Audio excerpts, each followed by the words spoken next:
pesquisas internacionais para a cura do câncer.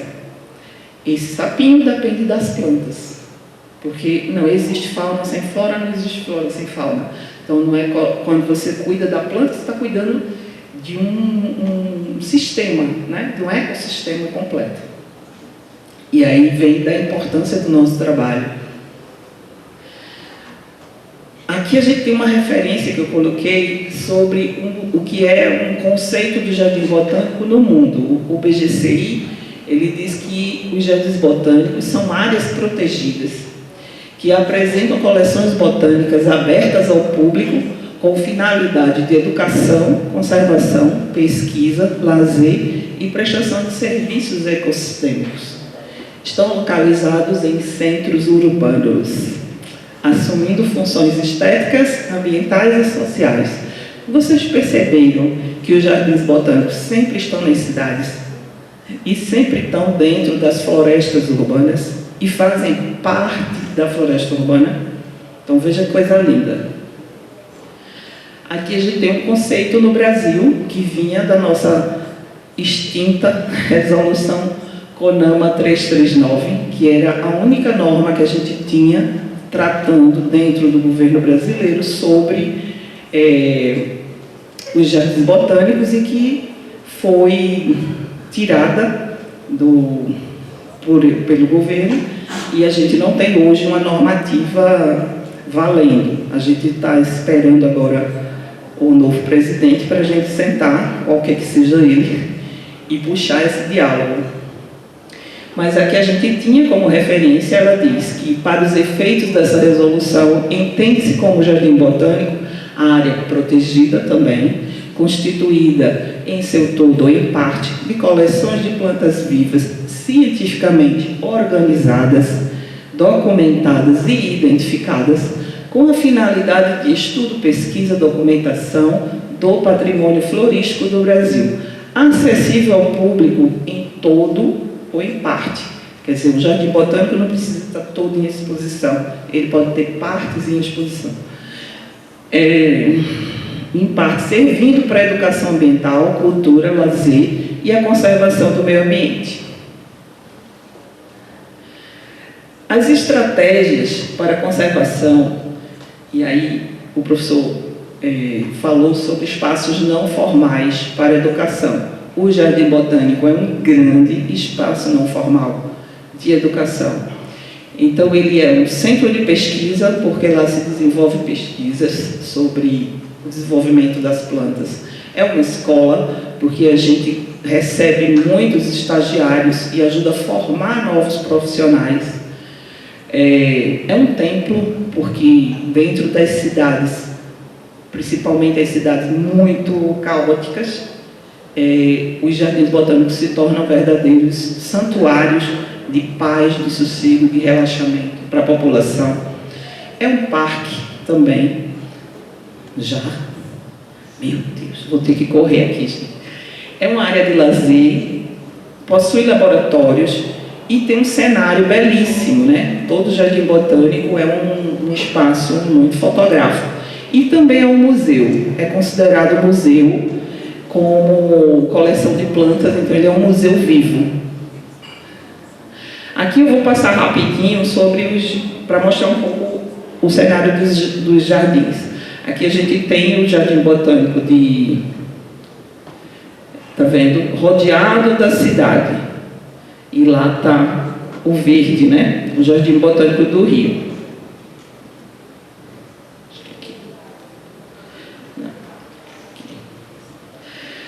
Aqui o Jardim Botânico do Rio, ele está ligado à história. Então a gente tem jardins que são históricos. Ele foi criado pelo rei, então ele está lá, essas palmeiras aqui, que é a Alameda de Palmeira, está no símbolo do Jardim Botânico, é uma das coisas históricas do Brasil.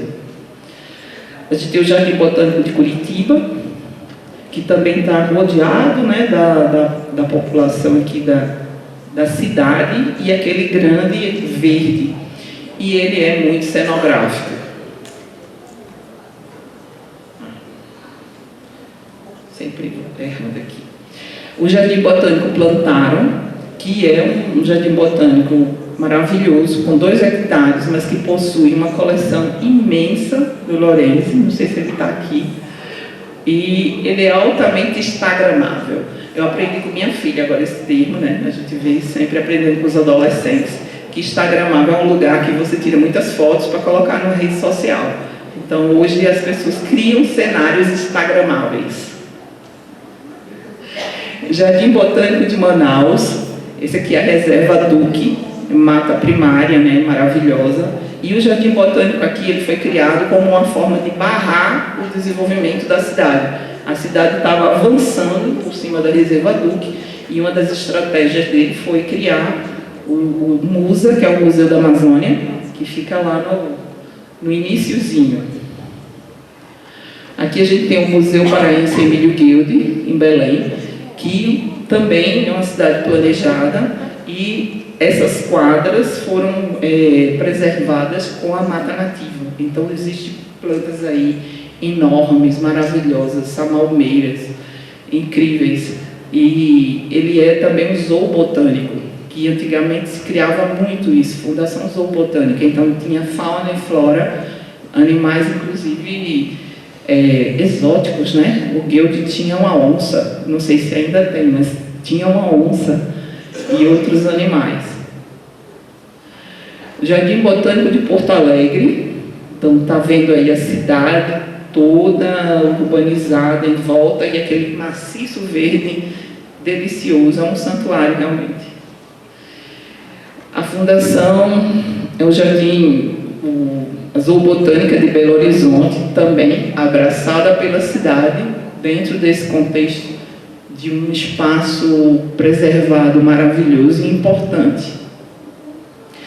O Inhotim, que é de uma beleza cênica maravilhosa, que reúne para mais de 23 museus de arte. Então, ele é um jardim botânico que conecta com a cultura. Então, ele faz o link da botânica com a cultura. E muito belo. A gente tem o Jardim Botânico da UEPB, que é um jardim botânico em que eu estou ligada, trabalhando junto com o Arnaldo, que muitos de vocês conhecem. E a gente está criando esse jardim lá, ele já foi criado na forma da lei, a gente está construindo as estruturas e as coleções, e o trabalho está sendo bastante interessante. Ele fica na margem do açude de Bodocongó e próximo da Universidade Estadual da Paraíba. Aqui.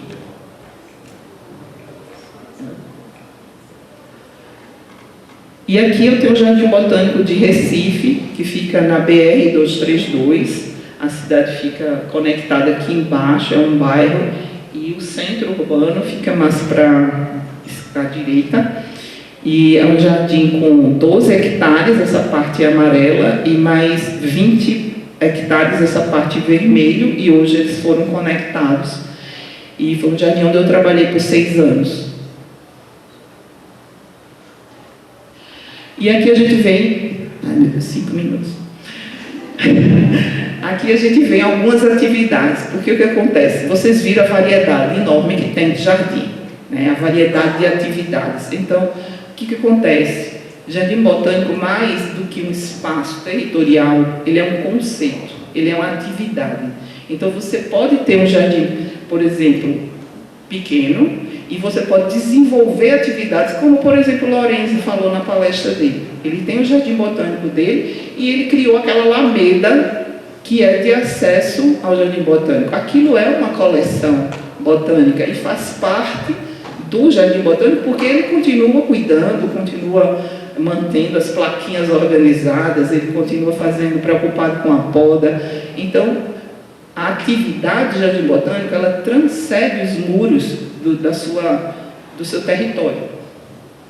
Aqui a gente tem o Jardim Botânico, ele desenvolve atividade de pesquisa. Geralmente eles têm um laboratóriozinho, eles vão para campo, eles formam profissionais, eles estão lá fazendo a coleta de sementes, coleta de espécies, fazendo pesquisa. Quais espécies estão ameaçadas? Onde elas ocorrem? Agora mesmo na Universidade da Paraíba a gente está com um projeto de conservação do cumaru, que é uma espécie ameaçada, está na lista de espécies ameaçadas, e vai ser um projeto de duração de 3 anos, onde a gente vai fazer primeiro esse ano a marcação de matrizes, identificação das populações naturais, de ocorrência natural, e aí que isso é muito importante. Tem que ter variabilidade genética, então a gente vai colher de 12 lugares diferentes para a gente poder ter sementes de vários locais. E aí vai para o viveiro, vai produzir, vai desenvolver o protocolo de conservação, de produção dessa semente, dessa muda, e depois a gente vai reflorestar algumas áreas. Isso tudo fazendo em construção com a comunidade. Então a comunidade de cada região dessa onde tem as matrizes vai ser alvo de trabalho de educação ambiental, porque eles vão monitorar como é que está a floração, a fenologia dessa planta, e já vão aprender que não precisa cortar a planta, que ela é muito importante, que ela vai até trazer recurso, porque a gente viu um projeto agora na Bahia, onde eles compram a semente das comunidades locais. Então, as comunidades ficam monitorando as plantas e levam as sementes que eles ensinaram como que faz o tratamento da semente, e eles já levam a semente por quilo. E aí a empresa compra a semente por quilo. Isso diminui o custo da empresa, facilita o trabalho, porque a empresa não tem que estar indo naquela região de tanto em tanto tempo para ver se a semente está boa de ser colhida ou não. O povo mora naquela região, já faz esse trabalho. Então, tem toda uma rede de trabalho que pode ser feito, que passa dos muros do Jardim Botânico e que ajuda a salvar as plantas. Aqui a gente vê também conservação. Então a gente tem ali o herbário do Jardim Botânico de Salvador, que é um herbário muito antigo, que foi do Projeto Rondon, então muitas coisas legais estão ali guardadas. Ele é uma referência. Então dentro do Jardim Botânico também tem essa parte de coleções, não só coleções vivas, mas também coleções de referência. O herbário lá é uma coleção de plantas, né? O sensorial são jardins onde a gente tem uma coleção também, uma coleção que é para a educação ambiental, que a gente chama de coleção temática, onde a gente desenvolve um tema que vai poder sensibilizar as pessoas para olhar as plantas de uma forma diferente. Aqui a gente tem coleções, né, continuando ali, tem uma coleção científica de bromélias. Aqui a gente tem um banco de semente, que também é uma coleção de sementes. E a gente tem um vandário, que é uma coleção de orquídeas da espécie Vanda, que fica no Iotim, maravilhoso, todo catalogado, e que vale muito a pena visitar, porque é instagramável. Aqui a gente tem algumas atividades de educação ambiental, que são trilhas monitoradas, onde a gente faz as paradas para conhecer as espécies, conhecer qual a utilidade daquela planta, como que ela funciona, e isso faz as pessoas saírem encantadas, porque assim, as pessoas que trabalham, tempo esgotado, vou correr. Aqui a gente tem atividades no Jardim Botânico também de lazer, então ali tem uma dança circular que acontece sempre, piquenique, as crianças brincando.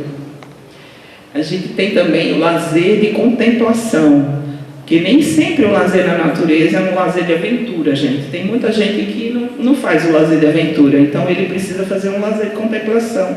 Então, para as pessoas que têm dificuldade de mobilidade, ou que estão estressadas, né, vão lá relaxar, curtir a natureza, e saem outras pessoas. Oficinas, cursos, palestras, então a gente tem oficina de produção de muda, oficina de plantas medicinais, onde a gente desenvolve essa relação. A primeira relação do homem com as plantas foi alimentação e remédio. Então a gente resgata isso com as comunidades, então isso é parte da etnobotânica.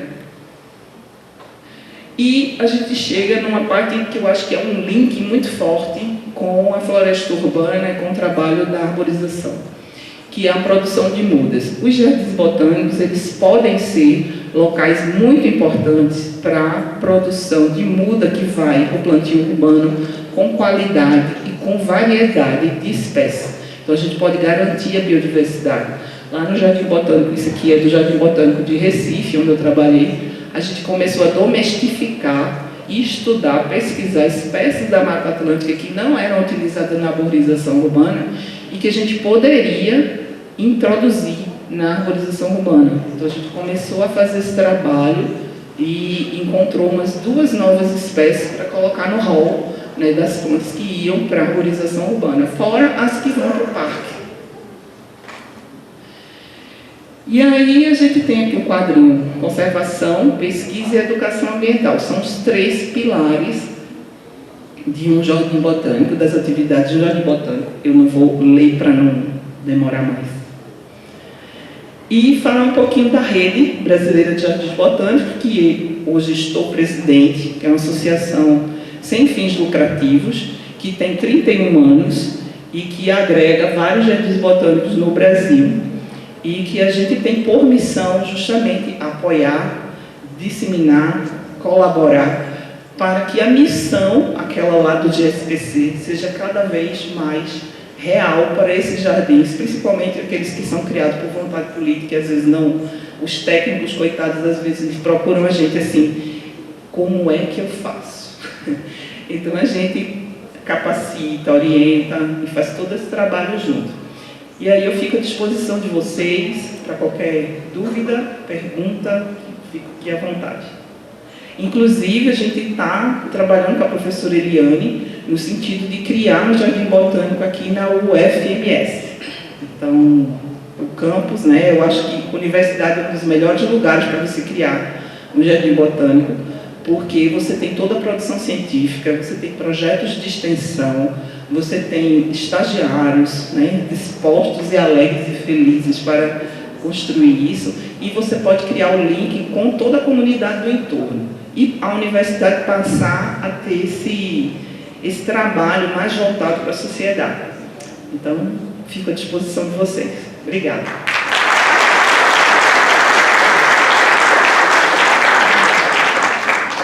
Agradecendo então a Zenaide por essa exposição, eu já convido de imediato, para finalizar, Marco Aurélio Locatelli Verdade para moderar o debate. Marco Aurélio Locatelli Verdade é educador, biólogo, bacharel em ecologia e mestre em ecologia aquática pela Universidade Federal do Rio Grande do Sul.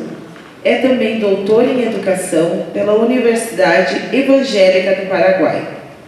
Atua como servidor público no município de Alvorada, no Rio Grande do Sul, onde hoje ocupa os cargos de coordenador pedagógico, vice-diretor e professor de jovens e adultos na modalidade EJA. Trabalha também como consultor ambiental e assessor pedagógico pela empresa EDS, do qual é proprietário. Ocupa o cargo de diretor regional sul da ESBAL. Marco. Obrigado, Kathleen. Meu bom dia a todos, né? Saudando os amigos. Que coisa fantástica participar de uma mesa com 3 pessoas como o professor Iedo, a Flavinha e a Zenaide. E que coisa interessante que a gente consegue ver direitinho uma linha de raciocínio tão importante, porque ambos trouxeram para a gente aqui os conceitos de cidades educadoras, de escola sustentável e de promoção do conhecimento sobre biodiversidade. Isso é fundamental. Eu queria quebrar o protocolo rapidamente, queria chamar aqui para o meu lado uma pessoa que é muito importante nesse debate, nessa discussão, e que não está aqui. Vem cá, meu presidente João Pedro, presidente do Congresso Mirim de Arborização. Senta aqui do nosso lado.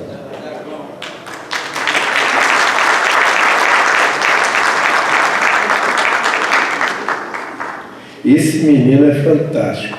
Vocês não têm ideia do que ele nos ajudou no Congresso, o nosso querido João Pedro. E que está aqui todo dia, que está sentadinho aí. E aí, como é que está, meu presidente?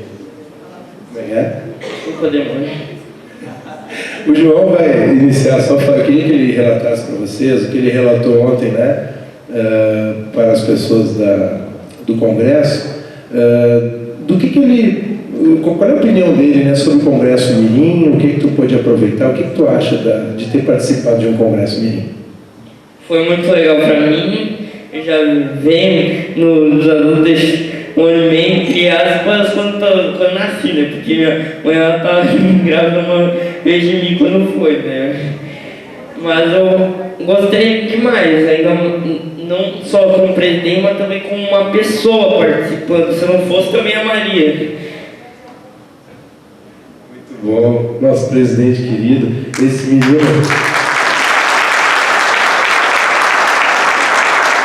Esse menino vale ouro, né? E tendo a mãe Flavinha e o pai Leandro, não tinha como ser diferente, né?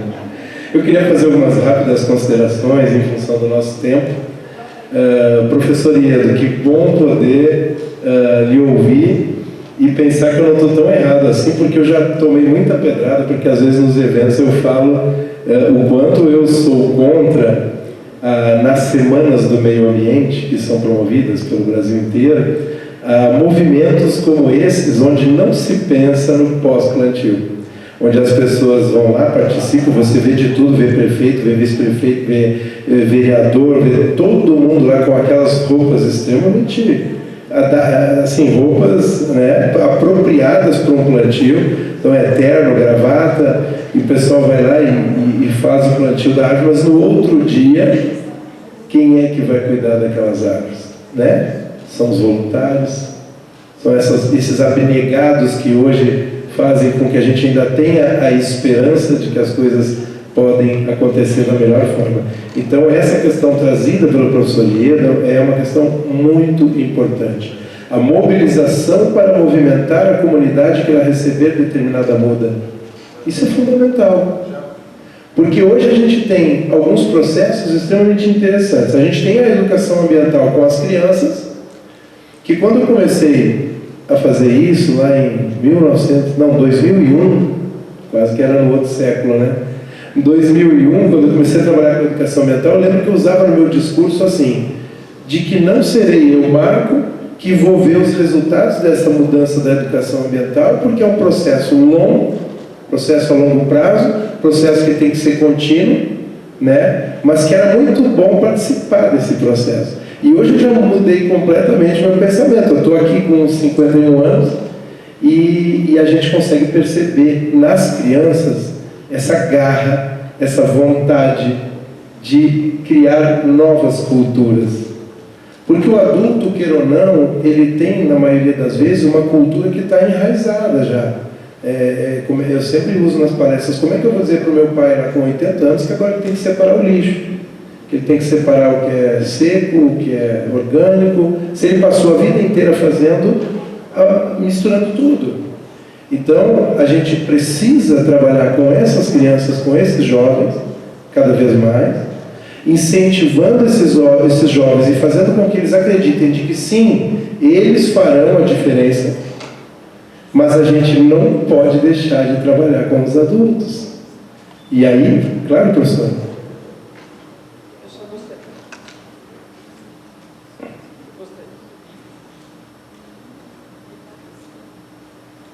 Alô?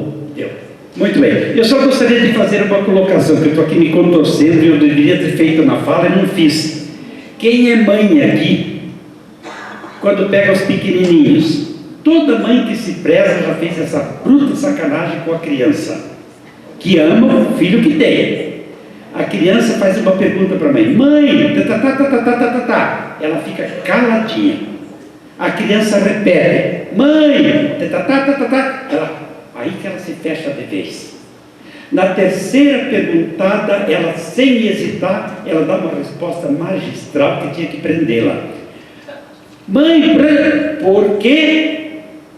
Sim. Já ouviram isso? Pergunto, não é comum as mães responderem desta forma? Quer dizer, o porque sim não justifica nada. Então eu acho que a nobre palavra, o questionamento para o sucesso do plantio, e não só para isso, mas para muita coisa, é responder o porquê das coisas, porque a criança é curiosa. E a mãe abafa a curiosidade da criança e depois quer que ela seja criativa. É complicado. Desculpe, mas eu não ia deixar de falar isso. Obrigado, professor. E a gente também percebe, e aí é muito importante que a gente fale isso, que nós temos uma quebra em termos de educação ambiental com os alunos quando eles atingem os anos finais do ensino fundamental. Quando passam a ter diferentes componentes curriculares, eles parecem que, de alguma forma, precisam novamente serem motivados, né, a poder continuar esse processo. Quando eles estão ali do primeiro ao quinto ano, onde tem normalmente uma professora de referência, isso acontece de uma forma mais natural. Então é preciso que a gente continue incentivando essas crianças e tendo este cuidado para que nesta quebra a gente consiga continuar a lutar por isso. Eu queria... É uma pena, né? A gente podia ficar o dia inteiro aqui, mas a gente tem que cumprir o protocolo. E só lembrando das coisas que a Zenaide trouxe aqui, a questão dos jardins botânicos, né? Que ela trouxe diversos exemplos do quanto um jardim botânico pode realmente ser tem um excelente potencial dentro da educação não formal. Eu lembrei da visita que nós fizemos na terça-feira com essas crianças que participaram do Congresso Mirim. Nós fomos dentro de um dos polos da Universidade Federal aqui, o pessoal que trabalha com engenharia de alimentos, onde eles produziram cupcakes, produziram biscoitos, com um detalhe, utilizando árvores, né, utilizando frutos de árvores nativas da região. Então eles fizeram coisas fantásticas. Eu comi, por exemplo, feito por eles, um bolo me ajuda aí, de genipapo azul. E ele é azul naturalmente. Azul já é uma coisa fantástica, mas sim. Mas vejam que coisa interessante, como é muito importante que a gente traga esta cultura para as nossas crianças. Porque no final, quando eles estavam comendo aquilo que eles produziram, teve um menino que eu passei, quer um pedaço de bolo? Aí ele olhou para mim e disse assim, eu queria se fosse o bolo real. E o que é o bolo real? Bolo de chocolate. Então, a gente tem que dar esse passo ainda, né? De criar essas novas culturas.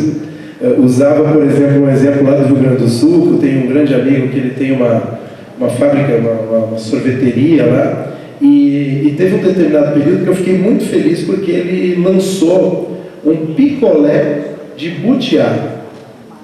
E era uma coisa fantástica, era delicioso, né? E um tempo depois, era da Triviale, Flávio. E um tempo depois, conversando com ele, ele disse assim para mim, Marco, a gente teve que parar de produzir o picolé, porque não teve venda. O pessoal quer o chocolate, quer o morango, quer o abacaxi. Então não vou me alongar, eu tenho várias considerações que eu fiz, mas o Rafa me passou aqui. Nós temos agora uma pergunta mesmo, Rafa? Não pode ser duas curtinhas? Duas curtinhas? Pode ser? Cadê minha anfitriã, Kathleen, querida? Uma só. Uma pergunta então, vou pedir ajuda da minha amiga lá que está com o microfone. Já tem aí? Professor Ramires.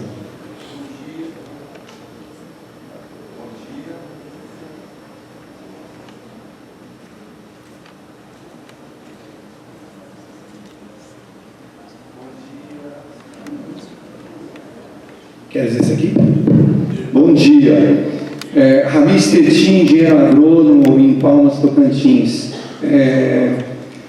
Já considerando que todos vocês nas apresentações são fora da caixa, né, da gestão pública e acadêmica brasileira, eu acho que a maioria aqui, não seria o caso da gente ir para o total, né, e transformar jardins botânicos, universidades, a exemplo do que, por exemplo, a professora Flávia está fazendo, de faróis e radiadores da conservação na direção, como isso, né, Eliane, Zenaide, não seria uma obrigação, se a gente olhar à luz das leis, a obrigação de toda a universidade ser um jardim botânico? Não seria obrigação jardins botânicos serem faróis e radiadores da biodiversidade brasileira nas suas áreas de influências, com prefeituras, com etc. E uma outra pergunta que eu falo, por que excluir e demonizar a economia, sabendo que quantos viveiros desse país são verdadeiros jardins botânicos? Eu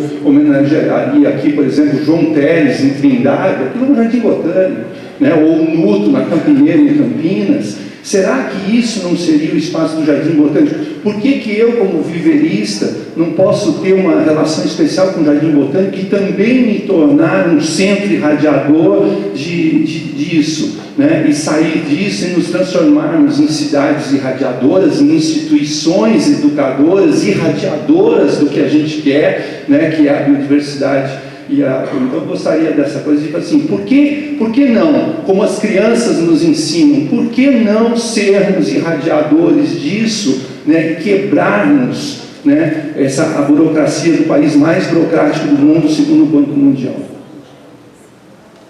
Ramires, adorei sua pergunta e eu acho que complementa um pouco a minha fala. Então, Jardim Botânico, apesar de ter todas aquelas descrições, né, que estão como uma lei, uma obrigação, uma norma, ele tem realmente pensado muito fora da caixinha. Como eu mostrei, a gente tem diversos tipos de jardim botânico, jardins enormes, grandes, históricos, e jardins novos, pequenos, que cumprem a sua missão. E aí é importante ver isso, que hoje é considerado um jardim botânico coleções particulares. Então tem pessoas que têm uma coleção incrível de cacto, que foi um professor que fez pesquisa a vida inteira e ele tem aquela coleção fantástica. Aquilo pode ser considerado também um jardim botânico. Não precisa você ter todas as características, por exemplo, ter um herbário, ter uma revista científica, para poder você ser um jardim botânico. Você pode ser um jardim botânico que faz um trabalho excepcional lá no interior da Paraíba, né, bem no sertão, e você está cumprindo porque você está salvando aquela espécie endêmica daquela região, que só tem 4 tipos lá, 4 espécies, e você está lá conseguindo fazer aquele trabalho. Então, hoje, pela ONU, isso é reconhecido. A ONU reconhece até uma pessoa que tem, eu vi que ele reconheceu como jardim botânico, um cara que é um colecionador de apartamento. Ele tem uma diversidade de plantas e ele está lá conservando espécies ameaçadas. Então, é considerado um jardim botânico, ele está pensando fora da caixinha, né? E essa ideia das universidades é uma coisa que a gente vai querer discutir com o próximo governo. Se a gente consegue criar uma política de governo de incentivo às universidades públicas a elas criarem jardins botânicos. Então, não existe, né, verba para vários tipos de projetos. Então, a gente tem uma verba para projetos de criação, porque dentro das universidades, os jardins botânicos são laboratórios, que vai servir a diversas especialidades, né? Então, você vai ter lá o curso de agronomia, o curso de biologia, o curso de pedagogia, que vai estar fazendo educação ambiental, você vai ter educação física, que vai estar fazendo o lazer, a trilha. Então, a gente tem uma gama, né? O jardim botânico atende a muita gente. Até o psicólogo pode ir fazer um trabalho, porque é multidisciplinar. Então, é isso que você falou, a gente tem que irradiar a ideia. E quem quiser criar jardim botânico pode falar comigo. Acho que eu respondi a tua pergunta. Obrigado, Zenaide. Então, finalizando essa nossa mesa, eu queria usar umas frases colocadas pelos próprios palestrantes. Cidades caminháveis, cidades saudáveis e a valorização da flora nativa. Isso é o básico da cidade que temos e da cidade que queremos. Acho que essa pergunta é uma pergunta que a gente tem que estar sempre, né, indagando. E eu gostei de uma coisa muito importante que a Zenaide trouxe. Vamos colocar a biodiversidade